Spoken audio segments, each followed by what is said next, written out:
So I've heard about this pun of Nietzsche, and I understand what you mean. Indeed, our discovery came just by chance. We had no expectation at all. But on the other side, just to continue, Nietzsche in Germany, we have the saying, das Glück hat nur der Tüchtige, which means the fortune or luckiness favors the successful or the bold person. And another issue, of course, is how often does one have to have luck so that at the end it's not considered as coincidence any longer. For sure not the first time, maybe after 3 times. So in the case of the H mode, of course, it only was one event. And then we had it and had the possibility, of course, then to study it in detail.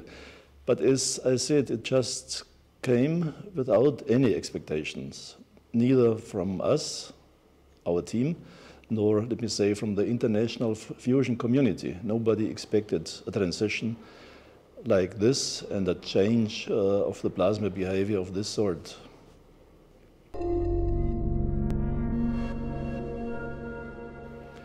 So this was a Thursday, and Thursdays were regular experimental days on Aztecs, the old Aztecs, not Aztecs upgrades, the predecessor of Aztecs upgrade. And we always discussed the program on the Monday before. And for this Thursday, there was the plan to explore again neutral beam heated discharges. And this was my program. I was in charge of neutral beam heated plasma physics on Aztecs.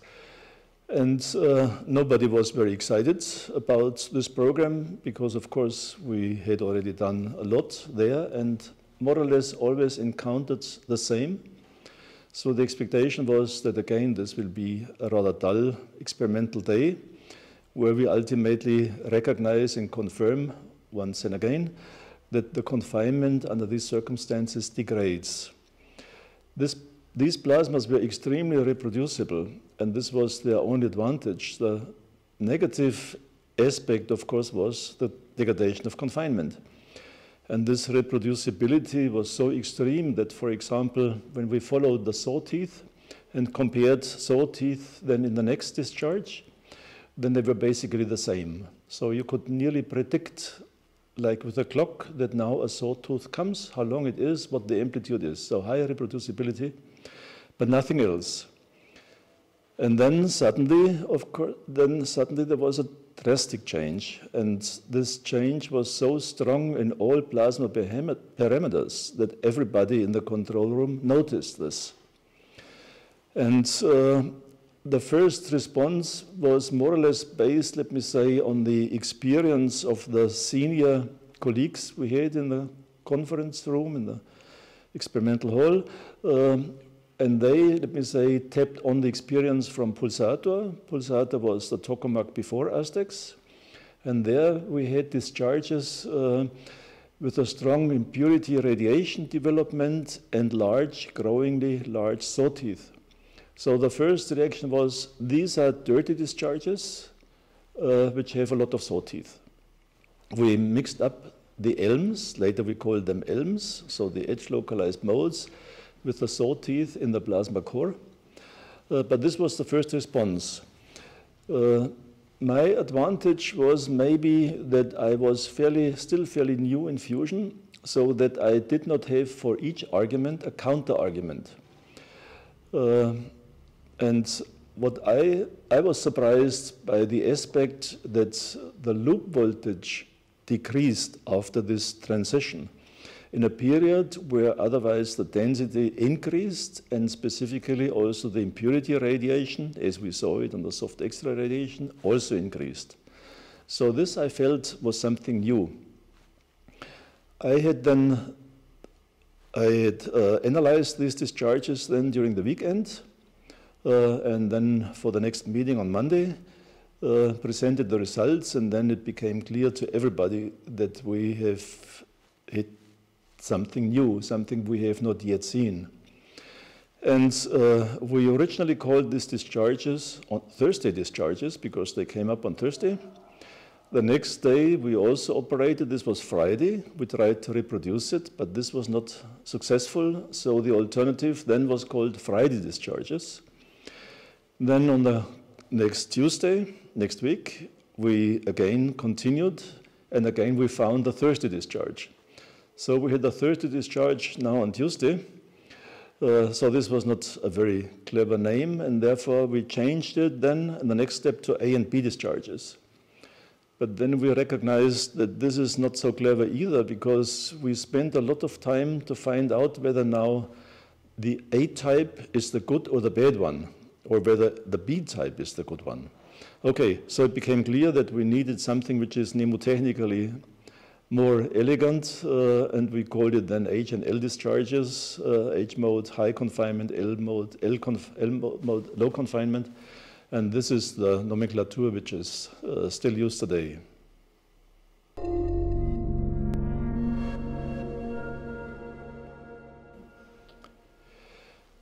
I think as basically all diagnostics responded, it was fairly clear that this is a new state of affairs in the plasma. The plasma made a transition from one state to another state, and the gap between these two states is larger, and this is reflected by the response of basically all diagnostics. I mentioned that the loop voltage went down and the density went up, but most importantly was that the plasma energy content, beta, measured with all the diagnostics which we had, went up. And the analysis showed right away, there is no miracle, that the energy confinement time doubled. So we right away recognized that something strong has happened. And of course, after we had clarified that this has nothing to do with saw teeth and previous discharge types familiar to us, we thought now we may be back to ohmic confinement conditions. So the confinement situation encountered in discharges without auxiliary heating. So we thought, okay, now the L mode we can forget, that's an intermediate affair, which was very negative, but now we are back to what we know, the ohmic confinement. But of course, this was absolutely wrong. And in the next years, we recognized altogether that this is another state.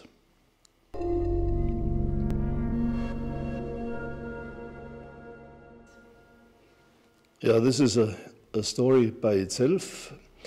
The first international forum to report on those results was in June 1982, and this was during the Varena Summer School. And I'm afraid I did not do a very good job and was able to convince the participants, because I have heard then later that specifically American colleagues went back after our summer school and reported that the ASTEX team obviously measures the plasma current incorrectly. This, of course, was not the situation. We were able to measure the plasma current as everybody else was. The next meeting then was in Baltimore, 1982, in September. I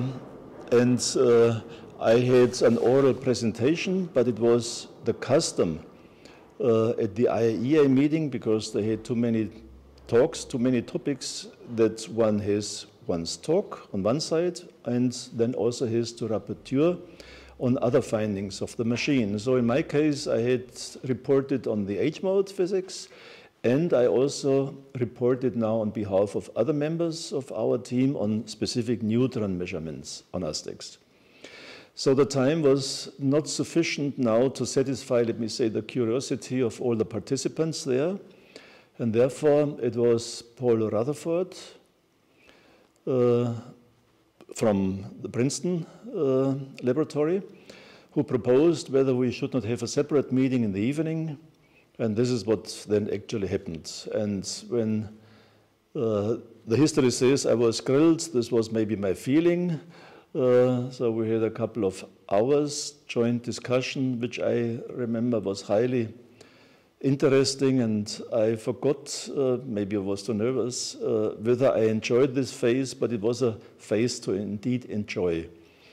And at the end now of our discussion, Rich Horiluk, another member from the Princeton University, came up, congratulated, shook my hands. This was possible these days, and from there on, the H mode was acknowledged and was now a player in the fusion community, because shortly after this, the Princeton device PDX and also the device in San Diego, they both found the H mode also. And then shortly after this, also JET, the largest device, was able to operate in the H mode.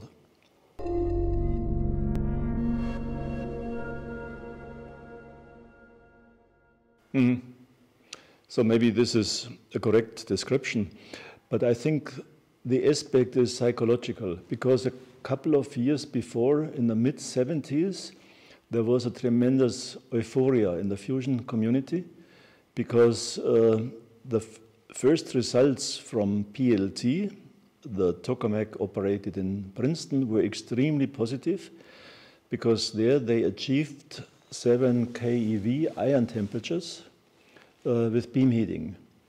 And the importance was not only the figure of 7 kilo electron volts, but more importantly at the end was that these high temperatures were not prevented by the so-called ion mixing mode, so-called these days, where people were afraid that under low collisionality conditions, these instabilities overtake, and the turbulence does not allow the development of high ion temperatures.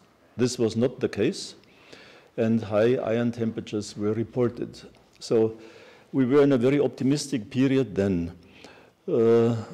But shortly after this, basically from the same team, in this case it was Rob Goldston, reported that the confinement degraded during auxiliary heating. This was so bad, these effects, that Paul-Henri Ribu, director from JET, he talked about a lack of significance of auxiliary heating, because effectively plasmas did not approach ignition conditions when the ion temperature was increased, because at the end the confinement time degraded and the net effect was 0. So this was sort of the bad situation which we had then at the end of the 70s, beginning of the 80s, then we had the H modes, and from there on I think we had good reasons to look into the whole thing rather optimistic again.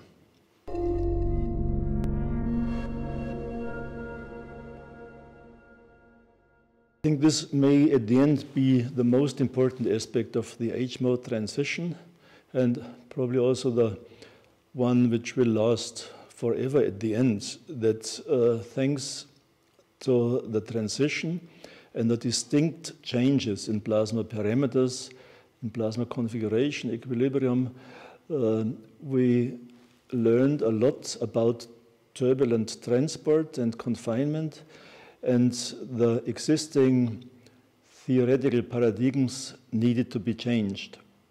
At the time of the L mode, the basic understanding was that there are specific parameters of relevance for the turbulence development, the normalized gyro radius, or beta, or collisionality, and that these parameters define a space for a specific turbulent type, and this then ultimately determines the confinement. With the H mode, this picture had to be modified, and this was a gradual process which involved not only the experimentalists, but also, of course, the theoreticians, the modelers, and also, very importantly, the diagnosticians. Because we all needed new diagnostics to unravel major elements, characteristics, features of the H mode. So this was indeed a wonderful period where from conference to conference progress was made. The recognition was that the H mode develops a transport barrier at the plasma edge, which is fairly narrow, where the turbulence basically goes away. The next aspect which brought progress was the recognition that the radial electric field starts to play a role in magnetic confinement. So this goes back to the two ethos, this recognition. Interestingly, people who have done a lot of work in connection with stellarators, and Sheng from Oak Ridge, also he was involved in stellarators, and there the electric field was always an important player, unlike the situation of tokamaks, where its effect could not be noticed so directly. So the radial electric field was introduced into the theory, and then it was also measured. This needed new diagnostics and diagnostic ideas and a new precision in temporal and spatial resolution. And it was Gröbner and Borel from GA, General Atomics, who carried out the first E-field measurements at the plasma periphery and demonstrated indeed that this is a critical parameter which responded strongly at the age transition. And then the next important step was the development of the so-called BDT model. This goes back to Biglori, Diamond, and Terry, three theoreticians who ultimately explored the development of turbulence under flow, because electric field at the edge means flow. And the concept which was developed was ultimately that the plasma, being now auxiliary heated, more strongly hidden from the external forces, if you want, from the external heating, responds with a higher fluctuation level. This could be easily expected, but this turbulence ultimately organizes itself under the use of the geometry, some anisotropy in toroidal systems or so, but ultimately out of the momentum and the energy flow of the turbulent field, a consistent steady state flow emerges at the edge. This is the first part. The second part is now the interaction of this self-induced flow with the turbulence field, in the sense that the flow ultimately grinds down the turbulence, in technical terms decorrelates the turbulence and makes it less effective for transport. And this is the essence of the transport barrier being developed at the edge. So the paradigm was absolutely new. The development, I think, was very successful, but not yet complete, because we are not yet in a situation where we can say, now it is time for the age transition. The plasma knows it exactly, but we as observer, not. And the maybe more important aspect is we cannot predict from first principles whether ether and under what conditions ether will get the age mode. We can get it, let me say, from our empirical knowledge, and we are sure that ether will operate in the age mode, but we don't know, as I said, from strict theory, and can explain under what conditions it will get it.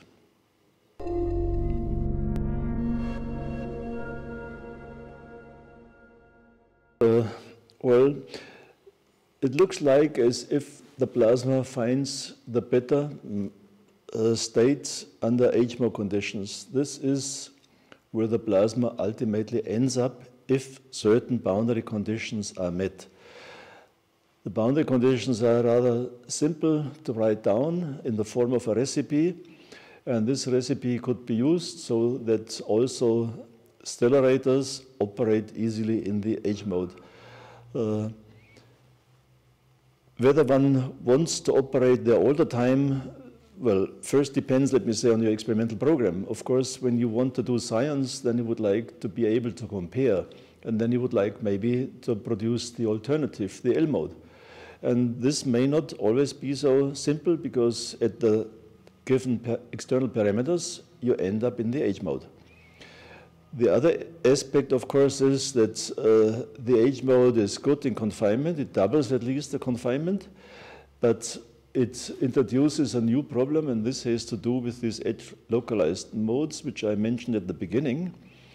Under these cases, energy is expelled from the plasma in quantities and along time scales which are dangerous for surrounding surfaces.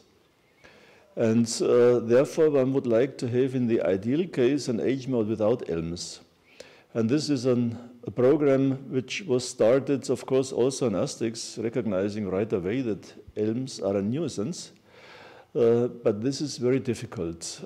And to ensure at the end that ITER will work without ELMs is again something which is very difficult to predict, and one simply has to devise several methods to suppress them. So the H mode is not ideal in all aspects. Whether at the end one will operate in the H mode as, for example, foreseen on ITER, or whether ITER might discover something new, I hope this might be possible. And then, of course, one is forced to work with the best, no doubt. But what will for sure remain from our work on Aztecs and the work of all the others along the H mode is the recognition that transport, plasma transport, is a highly complex nonlinear process where self-organization plays a big and tremendous role.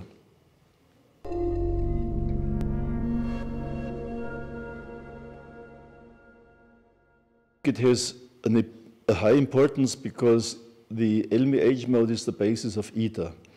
And let me say, a justification of ITER on the alternative, the L mode, might be difficult, and it might be impossible to find the financial sources to create a machine at much higher radii and much higher current, maybe twice or something like this. So this would be extremely expensive and without credibility, I would say.